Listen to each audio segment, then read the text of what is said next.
What are bonds? No, not those bonds. I'm talking about the financial meaning of bonds. Essentially, a bond is a loan that an investor gives to a company or government. In return, the bond issuer agrees to pay back the loan along with interest.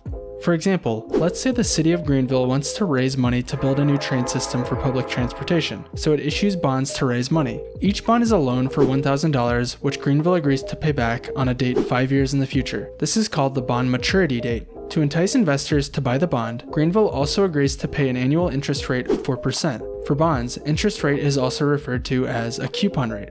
Now let's say that I buy one of these bonds from Greenville for the face value of $1,000. Each year that I hold the bond, I'll get $40 in interest. Then, after 5 years, the bond reaches maturity and Greenville pays me back my initial investment of $1,000.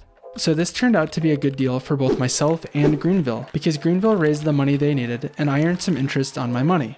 Nice. Bonds are less volatile than stocks in the short term because more is known and certain about their income flow, but they tend to underperform stocks in the long run.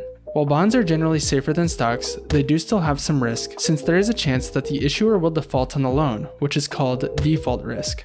Most government bonds have relatively low default risk, while corporate bonds have higher default risk since they can go bankrupt.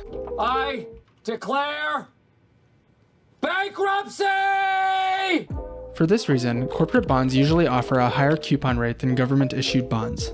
Just as individuals have their own credit report and credit rating issued by credit bureaus, bond issuers are also evaluated by their own set of credit rating agencies to assess their creditworthiness. This helps investors determine the issuer's financial ability to make interest payments and repay the loan in full at maturity. In addition to default risk, there is also what's called interest rate risk. This occurs when interest rates go up, which causes the value of existing bonds to go down. This happens when new bonds are issued at higher interest rates, making the older bonds with lower interest rates less attractive to investors. Since bonds are more stable than stocks, many experts suggest holding a higher percentage of bonds in your investment portfolio as you get closer to retirement age. By doing this, you're able to dampen the short-term ups and downs of the stock market while still providing some growth.